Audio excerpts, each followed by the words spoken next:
محترم بزرگوں، دوستوں، عزیزوں اور بھائیوں، اور محترم صدر مجلس امیر تنظیم اسلامی حافظ عاقب سعید صاحب، پروفیسر خان محمد صاحب، محترم رشید عمر صاحب،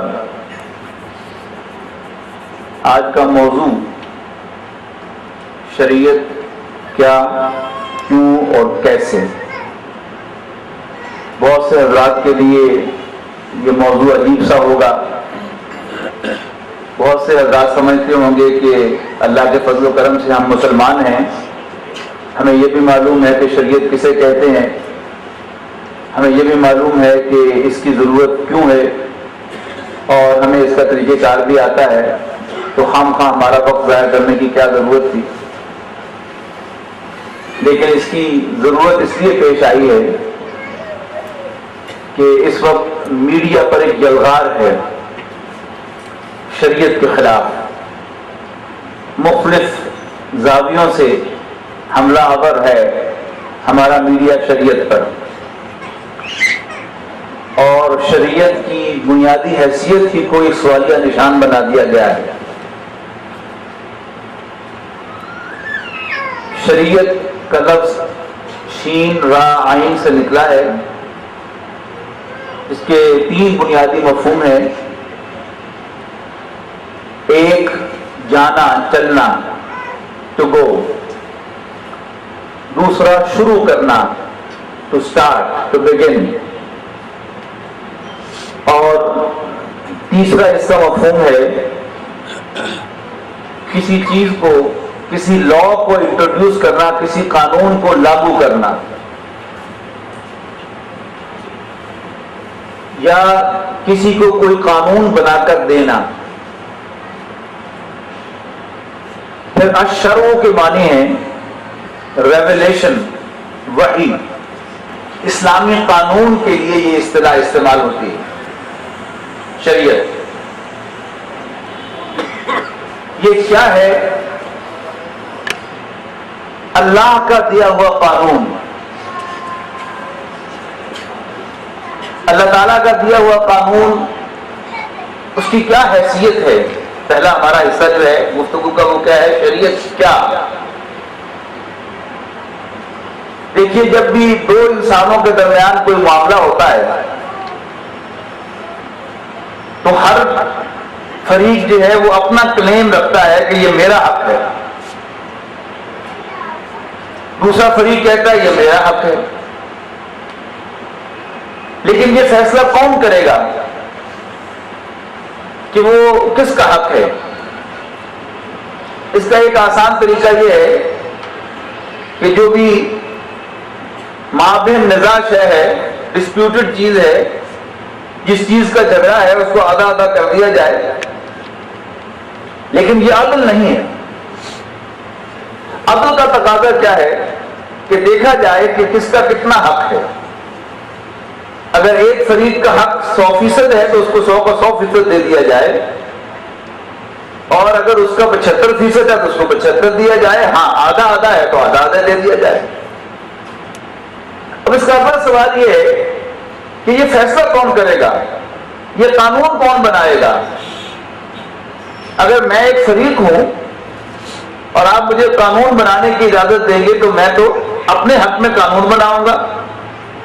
اگر آپ فریق ہیں اور آپ کو قانون بنانے کی اجازت دے دی جائے تو آپ اپنے معاملے کو اپنی طرف کھینچ دیں گے، قانون اپنے مطابق بنا لیں گے۔ ہمارے آج کے جدید نظام میں بعض چیزیں بڑی مزہ خیز ہیں۔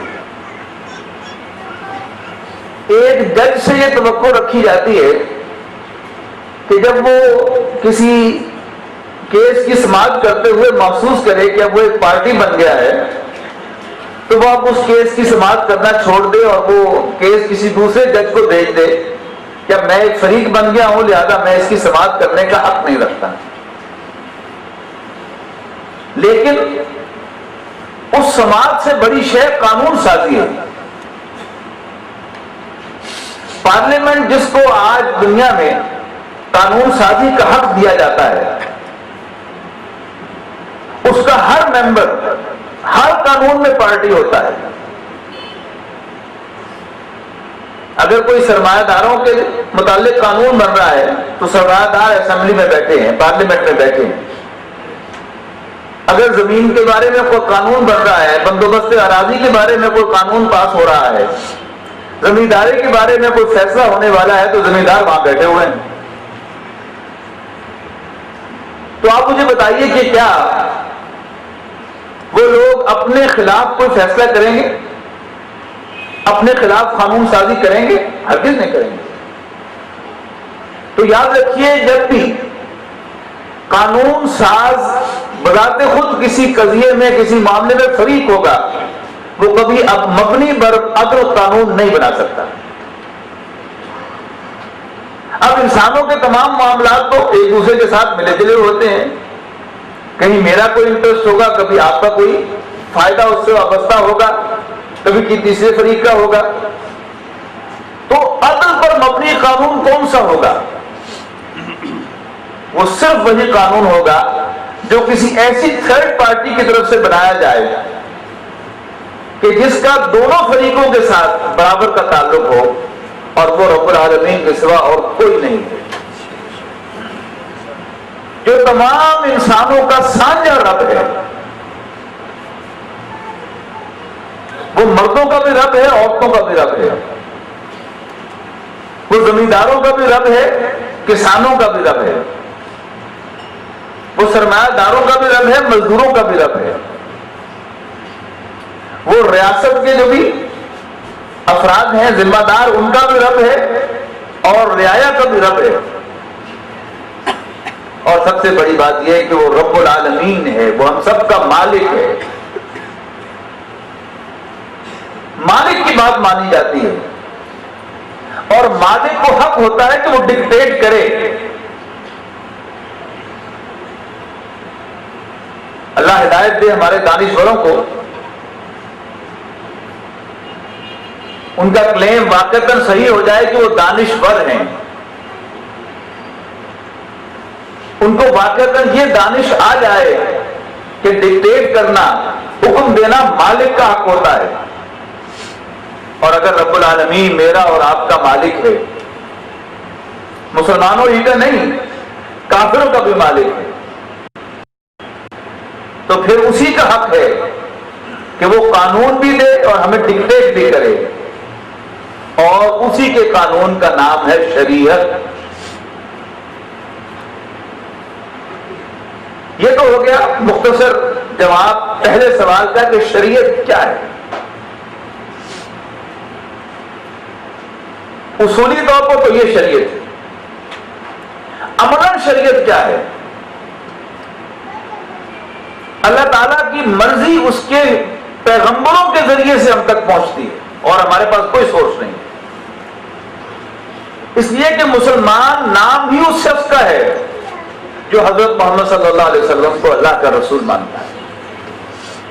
باقی بڑے سے بڑا مواحد، آخرت کا کتنا ہی ماننے والا کیوں نہ ہو، اگر وہ حضور صلی اللہ علیہ وسلم کو نہیں مانتا، اور آپ کی عطا کردہ شریعت، یعنی شریعت اصل میں تو اللہ کی ہے، لیکن اس کی عطا کرنے والے رسول اللہ صلی اللہ علیہ وسلم ہیں، تو جو آپ کی عطا کردہ شریعت کو نہیں مانتا، اس کا ہم سے کوئی تعلق نہیں۔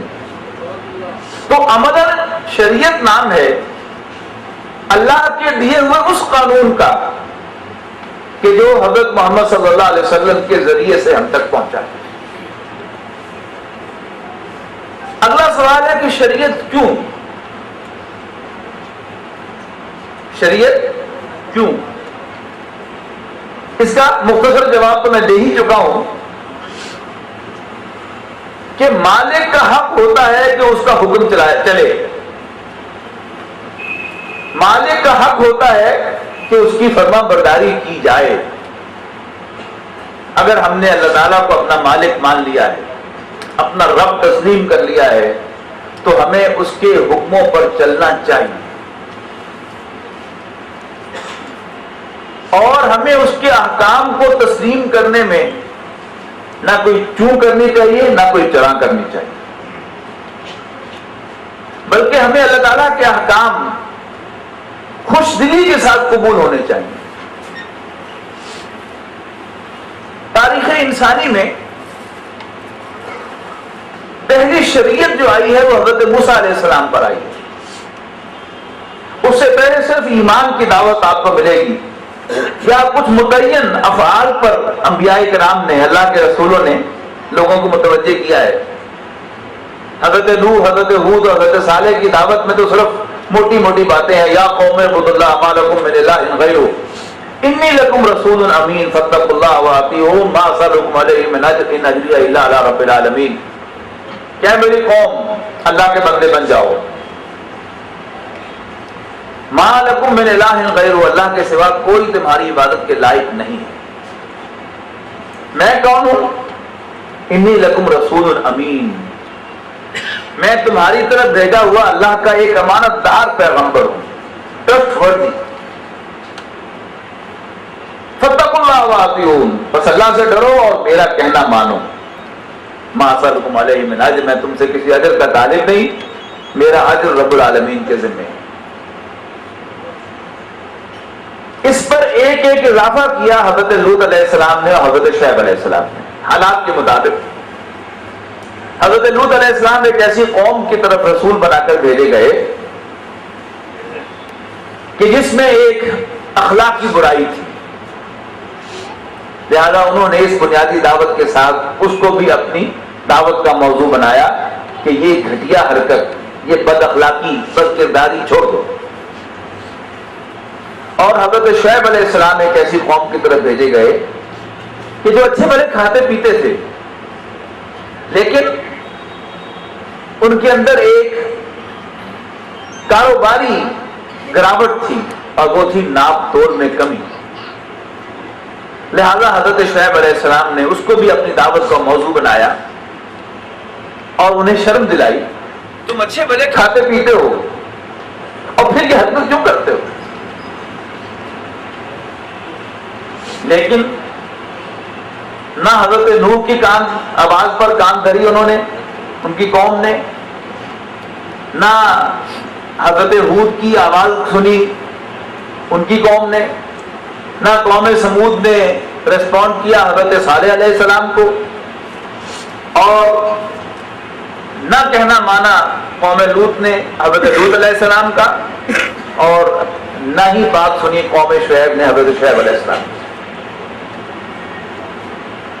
اب ایک سٹیپ اور آگے ہوا، یعنی دین کی بنیادی دعوت، توحید، رسالت، آخرت، اور اس پر ایک ایک بات کا اضافہ. اور حضرت موسیٰ علیہ السلام نے بھی اپنی پہلی ملاقات میں فرعون سے ایک بات کہی. پہلے اپنا تعارف کروایا کہ میں اور میرا بھائی ہارون انا رسول ربک، ہم تیرے رب کی طرف سے بھیجے ہوئے. اور دو الفاظ میں اس سے یہ بات کہی، ارسل معنا بنی اسرائیل، بنی اسرائیل کو میرے ساتھ بھیج دو. معاملہ کیا تھا کہ بنی اسرائیل کو فرعون اور آل فرعون نے اپنا غلام بنا رکھا تھا، ان سے بیگار لیتے تھے، ان پر زیادتی اور ظلم کرتے تھے. تو اللہ تعالیٰ کو اس قوم پر رحم آیا تھا، اور اسی لیے اللہ تعالیٰ نے حضرت موسیٰ علیہ السلام کو پیدا فرمایا تھا سورہ قصص کے مطابق، اور فرعون کی غلامی سے نجات دلانے ہی کے لیے حضرت موسیٰ علیہ السلام کو اللہ تعالیٰ نے فرعون کی طرف بھیجا. تو حضرت موسیٰ علیہ السلام نے وہ کہانی جو حضرات قرآن مجید کے قصوں سے دلچسپی رکھتے ہیں انہیں تو معلوم ہے، اور جنہیں معلوم نہیں ہے انہیں میں دعوت دوں گا کہ قرآن مجید کا اتنا حق تو آپ ضرور تسلیم کریں کہ قرآن مجید میں نبیوں کی جو کہانیاں اور قصے ہیں کم سے کم وہ تو پڑھ ڈالیں آپ. تو پہلا کام تو حضرت موسیٰ نے یہ کیا کہ اس مشن کو اچیو کیا، اکمپلش کیا، اور اللہ تعالیٰ کے خاص معجزے کے ذریعے سے بنی اسرائیل کو فرعون کی غلامی سے نجات دلائی. اس کے بعد اللہ تعالیٰ نے پھر انہیں کال کیا، یعنی یہ حضرت موسیٰ علیہ السلام کی یوں سمجھے کہ دوسری بعثت تھی. پہلی بعثت تھی فرعون کی طرف، اب دوبارہ کال کیا گیا، اور اب اللہ تعالیٰ نے حضرت موسیٰ علیہ السلام کو تورات عطا فرمائی. وہ کیا تھی؟ وہ ایک شریعت تھی، ایک پورا کوڈ آف کانڈکٹ، ایک پورا لا، ایک پوری شریعت. اب جو ہی شریعت عطا فرمائی اللہ تعالیٰ نے تو ساتھ ہی اس کا ایک تقاضا آ گیا وہ تقاضا کیا ہے کہ اب اللہ کا یہ قانون امپلیمنٹیشن مانگتا ہے، اپنا نفاذ چاہتا ہے، اور نفاذ جو ہے یہ کبھی بھی منتیں کر کے نہیں ہو سکتا، نفاذ کبھی بھی میٹھی میٹھی زبان سے نہیں ہوا کرتا، یہ ہمیشہ طاقت سے ہوتا ہے۔ لہذا بنی اسرائیل کو حکم دیا گیا یہ خوشخبری دے کر کہ ہم نے تمہارے لیے تمہارا جو اصل آبائی وطن تھا فلسطین، وہ تمہاری قسمت میں لکھ دیا ہے، بس صرف تمہیں ایک کام کرنا ہوگا، ہتھیار لے کر تمہیں اس شہر پر حملہ آور ہونا ہوگا، اور پھر اس شہر کو اللہ کے حکم سے فتح کر کے اس میں داخل ہو کر اس میں اللہ کا یہ قانون نافذ کرنا ہوگا۔ پھر ایک اور بڑا بہترین اور نمایاں فرق ہے، نوٹ کرنے کے لائق ہے، کہ جہاں تک حضرت موسیٰ علیہ السلام کے پہلے مشن کا تعلق ہے، بنی اسرائیل کو فرعون کے پنجے سے نجات دلانا، وہ تو سارا کام ہوا معجزے کے ذریعے سے۔ حضرت موسیٰ علیہ السلام قوم کو لے کر نکلے، سامنے سمندر اور پیچھے فرعون کی فوج۔ حضرت موسیٰ علیہ السلام نے اللہ کے حکم سے سمندر پر عصا مارا، سمندر دو حصوں میں پھٹ گیا، درمیان میں خشک راستہ نکل آیا۔ حضرت موسیٰ علیہ السلام قوم کو لے کر سمندر پار کر گئے، پیچھے پیچھے فرعون بھی آیا، اور جب اس کی پوری فوج سمندر کے اندر پہنچ گئی تو اللہ تعالیٰ نے سمندر کو دوبارہ چلنے کا حکم دے دیا، اور فرعون اپنے تمام تر لاؤ لشکر سمیت غرق ہو گیا۔ اب سوچنے کی بات یہ ہے کہ اللہ تعالیٰ پہلے بھی قادر تھا اور اب بھی قادر تھا، اور آج بھی قادر ہے کہ وہ اپنے احکام کو غلبہ عطا فرما دے، اپنے دین کو غالب کر دے۔ لیکن اللہ تعالیٰ نے اپنے معجزے کا ظہور فرمایا بنی اسرائیل کو فرعون کے پنجے سے نجات دلانے کے لیے، لیکن اب کیا حکم ہے؟ اب بھی ایسا ہو سکتا تھا کہ حضرت موسیٰ علیہ السلام سے کہا جاتا کہ آپ یروشلم کے دروازے پر پہنچ کے اور یوں عصا ماریں اور ساری کی ساری فوج وہاں پر جو ہے وہ بے ہوش ہو جائے گی اور آپ جا کر ٹیک اوور کر لیں، لیکن ایسا نہیں کیا، بلکہ حکم دیا گیا کہ تم لڑو، لڑ کر اس شہر کو فتح کرو اور پھر وہاں پر میرے ان احکام کو نافذ کرو۔ قوم نے انکار کر دیا لڑنے سے۔ حضرت موسیٰ علیہ السلام اتنے بددل ہوئے کہ انہوں نے فریاد کی رب العالمین سے، انی لا املک الا نفسی و اخی فافرق بیننا و بین القوم الفاسقین، کہ ربا مجھے صرف اپنے آپ پر اور اپنے بھائی ہارون پر اختیار ہے، تو میرے اور میری قوم، ہمارے اور ہماری قوم کے درمیان جدائی ڈال دے، ان فاسقوں کے درمیان اور ہمارے درمیان۔ نتیجہ کیا نکلا کہ شریعت کا نفاذ مؤخر ہو گیا۔ قرآن مجید میں فرمایا گیا کہ 40 سال تک وہ لڑنے سے انکار کی وجہ سے وہ قوم صحرا میں بھٹکتی رہی، صحرائیتی میں۔ پھر حضرت یوشع ابن نون کی قیادت میں، جو خلیفہ تھے حضرت موسیٰ علیہ السلام کے، بنی اسرائیل دوبارہ مستعد ہوئے، انہوں نے جنگ کی، اس شہر کو فتح کیا اور وہاں پر تورات کو نافذ کیا، اللہ کی شریعت کو نافذ کیا۔ اس کے بعد حضرت محمد صلی اللہ علیہ وسلم کو، سید الاولین والآخرین کو اللہ تعالیٰ نے پھر ایک شریعت عطا فرما دی۔ اب یہ شریعت عطا ہوئی، اب اس کا جو آیت میں نے آپ کو سنائی ہے، اس کا ایک ابتدائی حصہ سورہ شورى کی آیت کا، اب ذرا اس آیت کو نوٹ کیجئے۔ فرمایا شرع لکم من الدین، اللہ نے تمہارے لیے اے مسلمانوں دین میں سے ایک شریعت مقرر کر دی ہے، یعنی یہاں ایک انذر کے معنوں میں ہے، ایک اور شریعت، یعنی پہلے بھی ایک شریعت تھی، اور اب اے مسلمانوں تمہارے لیے اللہ نے پھر ایک شریعت مقرر کر دی ہے. کون سے دین میں سے؟ وہ دین ما وصى به نوحا، وہ دین کے جس کی وصیت کی گئی تھی نوح کو علیہ السلام. والذی اوحینا الیک، اور درمیان میں حضور سے خطاب فرمایا اور اے نبی صلی اللہ علیہ وسلم جو ہم نے آپ کی طرف وحی کیا ہے.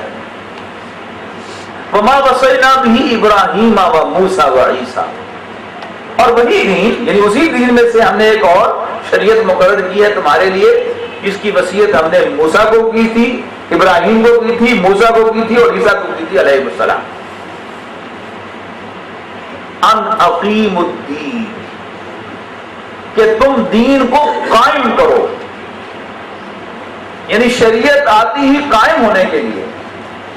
یعنی پچھلے جو انبیاء کرام تھے اللہ نے اگر ان کو شریعت عطا نہیں کی تھی تو ان کو اس شریعت کے قائم کرنے کا بھی ان سے کوئی تقاضا نہیں کیا گیا تھا. ان سے شریعت عطا نہیں کی تھی تو قائم کرنے کا بھی تقاضا نہیں کیا گیا تھا. حضرت موسیٰ علیہ السلام کو شریعت عطا کی گئی تو ان کے بعد جتنے بھی پیغمبر آئے بنی اسرائیل میں سے سب سے یہ تقاضا کیا گیا کہ تم دین کو قائم کرو، شریعت کو قائم کرو. اور اب حضور صلی اللہ علیہ وسلم کو یہ شریعت عطا کی جا رہی ہے تو پھر تقاضا کیا جا رہا ہے. اور جیسا کہ میں عرض کر چکا ہوں، جیسے اللہ کے پاس قدرت تھی فرعون اور آل فرعون کو غرق کرنے کی، ایسے ہی اللہ کے پاس قدرت تھی معجزانہ طور پر بنی اسرائیل کو سربلند کرنے کی اور فلسطین میں شریعت کے نفاذ کی. اور ایسے ہی اللہ تعالیٰ کے پاس قدرت تھی اپنے سب سے پیارے نبی حضرت محمد صلی اللہ علیہ وسلم کو کامیابی دلانے کی بغیر سیف بدست میدان میں آنے کی. نہ بدر کا مرحلہ آتا، نہ احد کا مرحلہ پیش آتا، نہ غزوہ احزاب ہوتا، اور نہ حضور صلی اللہ علیہ وسلم کو مکے پر چڑھائی کرنی پڑتی، بلکہ معجزانہ طور پر یہ سارے مراحل طے ہوتے. کیا اللہ کے لیے ممکن نہیں تھا؟ اور کیا آج اللہ کے لیے ممکن نہیں ہے؟ پرسوں بھی ممکن تھا، کل بھی ممکن تھا، آج بھی ممکن ہے. لیکن بنی اسرائیل سے بھی تقاضا تھا کہ تم جنگ کرو، فلسطین کو فتح کرو اور اس پہ شریعت نافذ کرو. حضور صلی اللہ علیہ وسلم سے بھی یہی تقاضا کیا گیا کہ اگرچہ ہم قادر ہیں کہ بغیر کسی محنت کے، بغیر کسی جدوجہد کے تمہیں سربلند کر دیں اور اپنے دین کو زمین پر نافذ کرا دیں. اسی طرح دوستو اور بھائیو، آج بھی اللہ قادر ہے کہ اللہ تعالیٰ معجزے کے ذریعے سے اپنے دین کو پورے قرۂ ارضی پر قائم کر دے. لیکن جیسے نہ پرسوں ہوا تھا نہ کل ہوا تھا، آج بھی ایسے نہیں ہوگا، اگرچہ اللہ قادر ہے. بنی اسرائیل سے بھی لڑنے کا تقاضا کیا گیا تھا. حضور صلی اللہ علیہ وسلم کی بھی پوری سیرت کو آپ پڑھ جائیے. انفارچونیٹلی، بدقسمتی سے ہمیں جو درسی کتابوں میں سیرت پڑھائی گئی ہے اس میں صرف 3 ہی جنگیں بتائی گئی ہیں: غزوہ بدر، غزوہ خندق، غزوہ احد اور غزوہ خندق. اللہ خیر سلام. دوستو، سیرت کی کوئی کتاب پڑھ کے تو دیکھو. میں نہیں کہتا کہ فلاں کتاب پڑھو، فلاں کتاب پڑھو. اپنے پسند کے آتھر کی، اپنے مسلک کے آتھر کی کسی کی سیرت کی کتاب پڑھ کے دیکھ لو. آپ کی 10 سالہ مدنی زندگی میں 100 کے لگ بھگ مہمیں ہیں، اور آپ ایوریج نکالیں تو ہر مہینے کم سے کم، اور بعض اوقات آپ دیکھیں گے کہ ہر ہفتے نبی اکرم صلی اللہ علیہ وسلم نے کوئی مہم روانہ کی ہے. تب جا کر وہ مرحلہ آیا ہے کہ جال حق وزہق الباطل، حق آ گیا اور باطل نابود ہو گیا، غائب ہو گیا. تب ہوا ہے. تو شریعت کیا ہے، اس کی مزید وضاحت انشاءاللہ محترم وزیر تنظیم اسلامی فرمائیں گے. اللہ کا قانون، اس کی ضرورت کیوں ہے؟ بنیادی ضرورت اس لیے ہے کہ اللہ مالک ہے، اسی کا حکم چلنا چاہیے. اور عدل و انصاف ضرورت ہے میری، آپ کی، ہم سب کی. عدل قائم نہیں ہو سکتا جب تک اللہ تعالیٰ کا قانون نافذ نہ ہو. اور کیسے ہوگا؟ اس کے لیے مجھے آپ کو جدوجہد کرنی ہوگی، اس میں یہ فرق تو آئے گا کہ جیسے نبی اکرم صلی اللہ علیہ وسلم کی سیرت میں پہلے 13 سال جو ہے وہاں آپ کو تلوار کا نام بھی نظر نہیں آتا، اور اس کے بعد جب ایک دفعہ تلوار نیام سے باہر آئی ہے تو پھر وہ اندر نہیں گئی جب تک اللہ کا دین غالب نہیں ہوا۔